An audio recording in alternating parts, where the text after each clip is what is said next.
Hello guys and welcome to the STPL. My name is Kix. Joining me over there is Rapid and we're here for another day of STPL. Yeah, it's good to be back. Unfortunately, after a couple of marathon broadcasts, I kind of ruined my throat, so I spent 3 or 4 days just not talking at all. And then I also had like a broadcast in the middle of that, so that didn't help out much.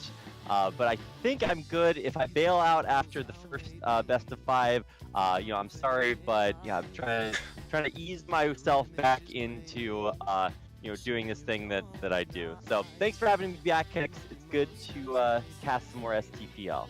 That's good, and I watched not all of your KSL casts because I didn't nearly have enough time to do that, but you were going like all day. It was insane. More than all day. Artosis literally woke up, watched my VOD, or watched the show, took the train an hour to GSL, cast 2 5-game best of 5s and a 7-game best of 7, took the hour train back home, and then kept watching because it was still on. So it was a long day. That's kind of insane. But this day of STPL should be pretty insane as well. In the break you had from STPL, we had some really weird games. So we had proxy hashes in other people's mains. We had Proxy Forge against Proxy Gate in each other's mains as well. And it's just been a really weird time. Now, to start off today, we're going to go into our Group B match, just because that's going to have the European teams in. And I know that like the other teams like Korean and who won't be watching anyway, and Naz. So that'll give them a chance to get home before it starts. But either way, Group B looking good so far. Seoul and NetWars at the top of the group so far. IRK and DM tied for second place. There's still a game missing for DM. I keep thinking I'm going to fix it and then keep forgetting. So I'll do that straight after the broadcast today to make sure I don't forget again. But we've got 2 pretty cool teams coming up today. Starting off, we are going to have NetWars, obviously top of their group so far, against Clan Revolution. Now, statistically, you would say that this is probably one of the more one-sided matchups, but I've seen some weird stuff this round. Yeah, I don't know exactly what to expect. I would say that I always have high hopes for ReV, but like NetWars is just like they're just so good. Like what surprises me is like, if you didn't follow the non-Korean Brood War scene very closely, and you just knew like some of the big top foreigner names, you might not actually know about some of the guys that play on NetWars. And I'm just like, the fact is that like they're just so good without being like your DeWalt's or Kogats or, well, I guess I made a mistake there, but the idea is that they have very strong players, and it's always a pleasure to get a chance to watch them play. And they're going to be playing on some really cool maps, not only including my favorite map, Shin Peaks, the Big Two, but also Katrina, Plasma Coliseum, and Neo Ground Zero. Yeah, that should be a lot of fun. Now, just have a quick look at the map order. We're going to have Katrina SE first with a PvP between Mazur and XzOz. Quite a difference to the schedule that I posted. It looks like Mazur must have subbed out for Bonith. But then we're going to have a ZVT between Mr. BSL himself and the camper. PvP between Narsil and Yeti on Neo Ground Zero. And then a TBT to possibly finish us off there on Plasma. Now, that should be pretty cool. But starting us off here, we're going to have Mazur for NetWars. Now, he did unfortunately bail out on the finals. He didn't make it there for the round 2 finals in time, so that was the walkover we got. But he is currently 0 for 4 against Protoss. So out of all of the NetWars roster, not really having the best of games so far. But he's going to be back here playing against XzOz for Clan Revolution. Now, XzOz in reverse has actually done pretty well against Protoss in the SCPL so far, winning 66% of his games, and he did win his game in week 1 as well. So high hopes for him this season, and they're going to be moving on to Katrina SE as our first map. Yeah, Katrina's super sick. It was actually, interestingly enough, one of the few Brood War maps that was translated into a StarCraft 2 map. Really? That actually saw a little bit of play. Yeah, I mean, they changed a few things because like the mains are kind of uncharacteristically large, and They moved the minerals around. They put gold minerals in because that was a StarCraft 2 feature. But it's actually really cool because it looks basically exactly the same in StarCraft 2, just way prettier because the graphics and stuff. But yeah, it's pretty old. It's pretty true to new or old Katrina. But it does have its own fair share of changes. Like it has water instead of ground in some places. But for the most part, yeah, I'm glad to see this map again. It has actually been years and years. Actually, Katrina was in the map pool when I first started doing Brood War casting back like maybe 8 years ago, something like that. So it was it's been a while. Yeah, and this was actually in the map pool from the year I began playing this game, so this map has a little bit dear to my heart, just because it was in the finals. Wait, no it wasn't, it was in the first Pro League I watched, so that'll be why this is here. Obviously a lot of history on this map, a lot of sort of weird games I've seen, and a lot of weird games so far, but let's see as we move on to this PvP between NetWars Mazur and ReV's XzOz. Who is going to be our victor here in the match today?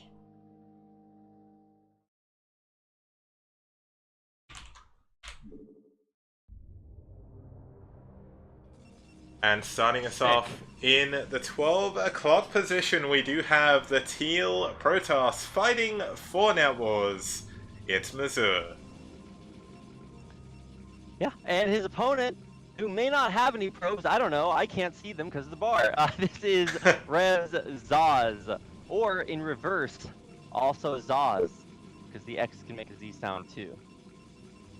Yeah, kind of funny, but when I was playing WoW, I obviously came up with the name Kix, which is a wonderful name that everyone can pronounce perfectly fine without any assistance.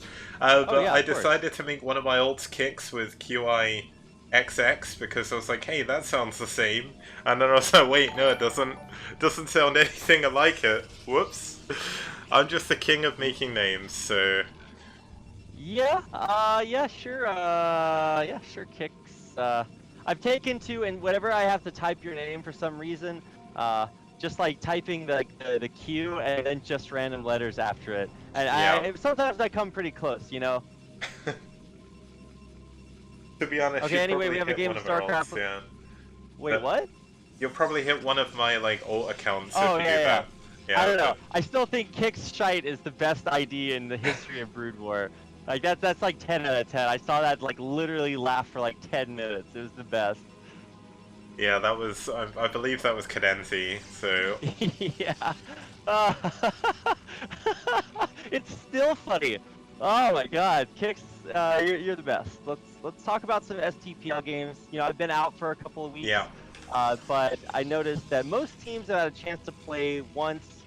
Some have had a chance to play twice. NetWars is winning, and ReV is losing. So really, everything is just the way that you would expect. Yeah. So we're actually gonna have one gate into gas from XzOz. He's gonna go into a core behind that, but Mazur is gonna go for that double gate. Now during the show match series, we saw this, and I said, well, if a player goes for double gate, they're not really gonna get too much done because it's the furthest possible position. But then the Protoss player back then actually just proved me wrong and won the game. So I don't want to say too much, but obviously the rush distance is the furthest they could possibly be. And as long as we have a good micro here by XzOz, he should be able to hold on to the double zealots coming his way. Yeah, so it is going to be a little bit of early aggression. The probe is going to take about as long as you could maybe hope for to scout that. So by the time it gets there, the first zealots will just be popping out. I mean, the first two zealots, the absolute first zealots, actually headed across the map right now. But this could actually not be super terrible. There's a Dragoon in production, but I think as we've all learned, Dragoons deal exactly 0 damage to zealots, and they have to micro away. Yeah. So, yeah, I don't think this will be actually a total tragedy for Mazur, even though he is, you know, on a build that you might not expect to do well in these positions. Yeah, so we're gonna have XzOz scouting out everything that's going on. We see the core coming down by Mazur back at home. He's not gonna add on a third gate or anything just yet. But interestingly, we don't see the second gate being added on by XzOz yet. Now, we've seen a lot of PvP at this point, and sometimes it feels like if you skip out on that second gate, when you first see what's going on, you can be in a big amount of trouble. He's gonna get the gateway just to prove me wrong. I mean, obviously the reason it's delayed, he went for a second Dragoon. Sometimes you can get that out earlier, exactly like you said, Kix. But I think the second Dragoon choice is absolutely exactly what he needed right here. Notice also that there's a little doodad blocking. Using the bush. Yeah. So there's Faker's alt ID is hide on bush. So that's obviously the Faker Dragoon. Standing right there by the bush. And yeah, so obviously you're going to have to either commit to 2 more Zealots and head across the map with them, try to make it with 3, which is ultimately going to be pretty futile, I feel, or just back off and head for the hills. I'd also like to point out that ReV is blocking the expo for Mazur with his probe in the meanwhile. Yeah, that's kind of annoying. We've got the probe back here by Mazur as well, just in the back of the base. Will manage to get a scout on the second gateway, so that's kind of important.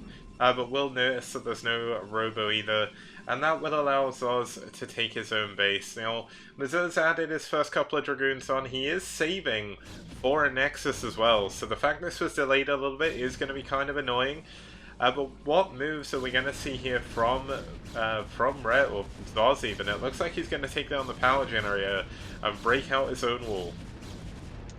Yeah, imagine if he got the power generator mistaken for the assimilator, and you hit the wrong thing, because they look kind of similar. Like maybe you're just having one of those like the end of a kick stream, like one of those games.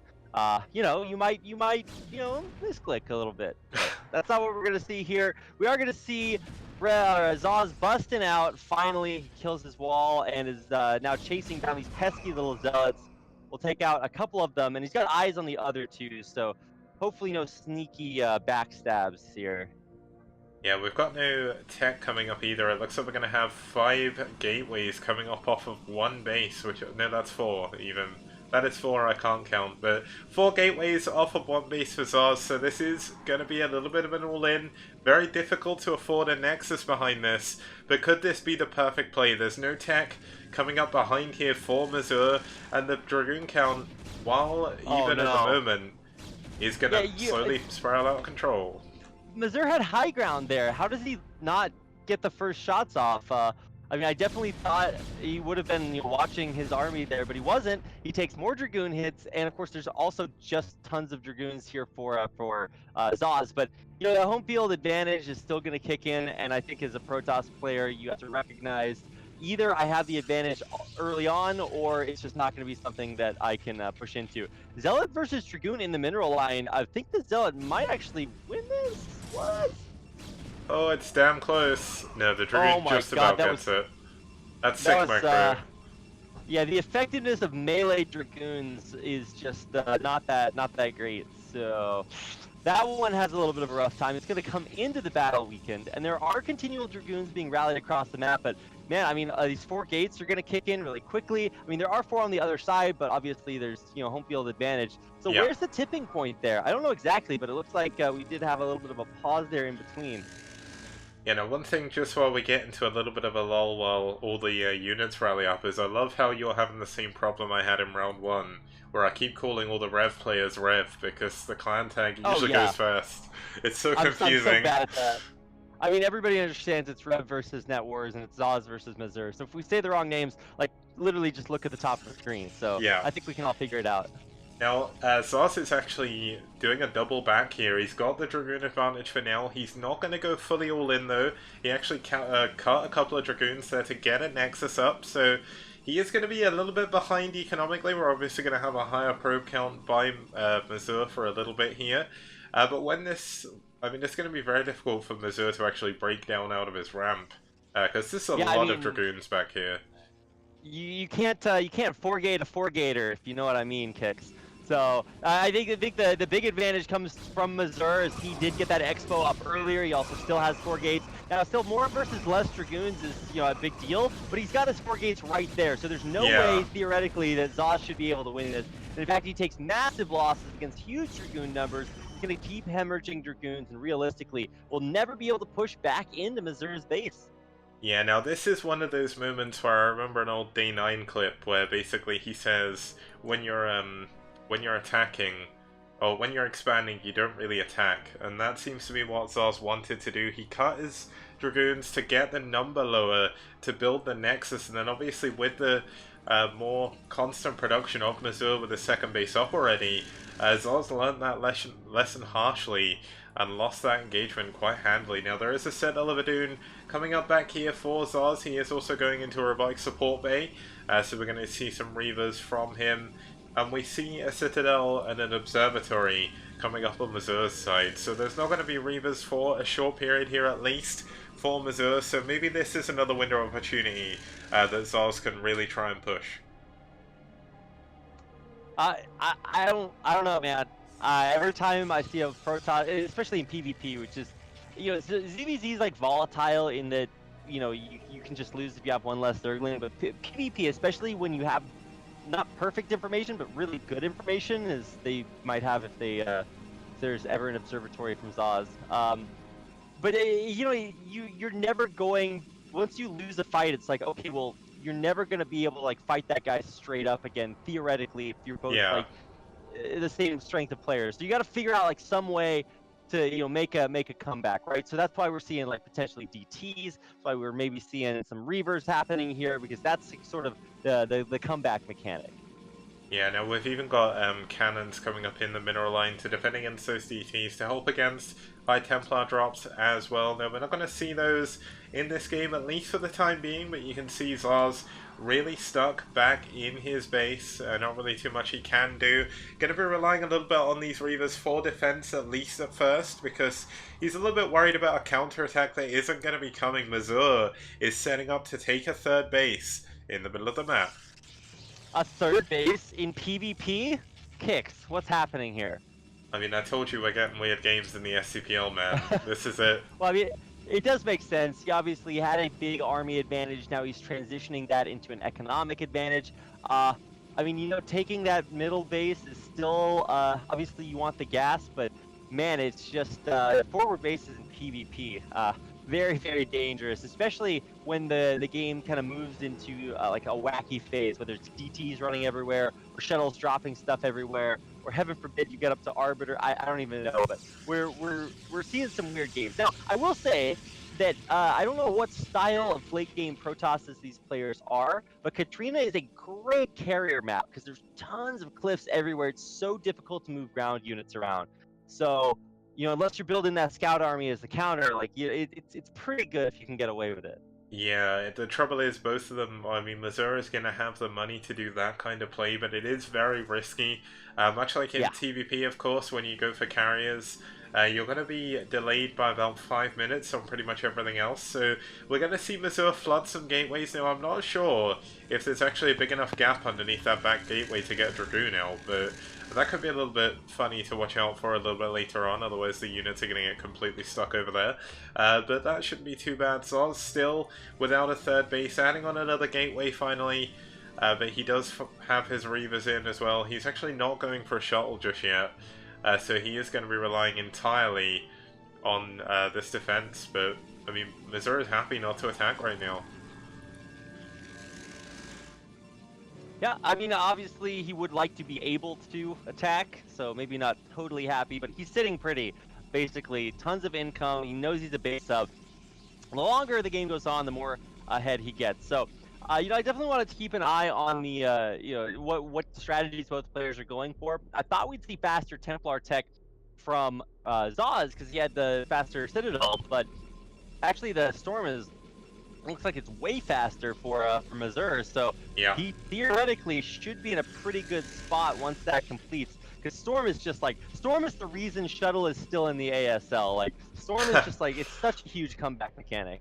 It is. It's so powerful, especially in PvP as well. I mean, even last ASL in ASL 5, the amount of Storm drops we saw that just outright won the game in a PvP is insane. But we do have Double Forge actually coming in for XzOz, so even though he is sat back on less bases, it looks like what he's planning to do is actually try and get the upgrade advantage a little bit later on. Now, XzOz does scout out the third base, so that's going to force him to move out on the map for now. He does have his shuttle in here as well, and he's going to take his own third base, but obviously he is going to be getting it much later.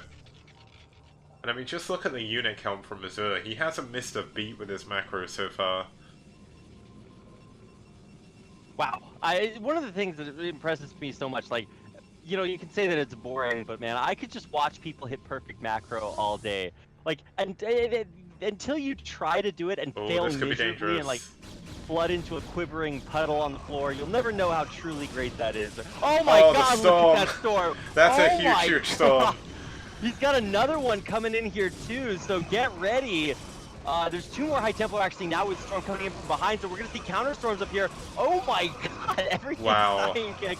But it does look like the superior macro of Mazur is hanging on. He takes out the Reaver, he pushes the shuttle back because it's weakened, and everything is going to get pushed back here. Yeah, once again we see XzOz pushing up a ramp at a weird angle, doesn't manage to get the damage he wanted to do. I almost feel like he should have just saved some High Templar and stormed the mineral line or something, but now they're going to have XzOz on the defensive. He's lost his Reavers, he's used most of his storms, and Mazur's army is still so strong, and it looks like it's going to push through in to try and take out this third base. It forced XzOz to morph like a over half energy High Templar into an Archon, so that definitely feels bad, man. Because you're gonna need all the storms you can get. Man, that first storm that Mazur landed was just obscene. He was, as Bill and Ted from their Excellent Adventure would say, most heinous. The storm on his own probes! Did he storm his own probes? Was that him? No, he doesn't have a Templar here, yeah. Yeah, I think it was Mazur. So yeah, bonus results there. Actually, wow, that storm there as well. These have been the most insane storms I have seen in just a long while. Oh my God. Yeah, and there's a High Templar trying to move into the top right. It's not going to be able to get a storm off. And it looks like XzOz could lose his third base, but the battle is still going on. The Dragoons on one side, more numerous than... Oh my God, so many storms. Actually storming the Nexus. Yeah. Yeah. Okay, my dude. That's the style points. He also has an idle Archon behind all this that should probably get in on the action. Okay, yes. There we go. There we go. It's a glory hunting Archon. It wants to come in when everything else is dead. So I'm gonna win the battle. Yeah, and there's more Dragoons and stuff rallying down. That's gonna do it. Yeah, oh GG. My God. What a finish by Mazur. A perfect punish on a pretty weird decision to push in, but sometimes when you're playing a game in a high tense situation like that, you can think, well, damn, I'm really far behind. I need to go attack right away. And then you sometimes you just take those engagements that you can't win. I mean, you got to try, right? Obviously, losing that first big Dragoon attack was kind of maybe the death knell that was tolling. But the second fight that they have, where those 6 storms did land, like XzOz was fighting that literally right on the edge of a ramp. He put all of his units on the low ground and all of Mazur's units on the high ground, and I'm just like, okay, well, you know, that's not going to work out, my dude. So, in the end, that does give NetWars the first point on the board, and I think you might have expected that, but it was still a fun game to watch. It was. Now that's going to take us into our second game just after this.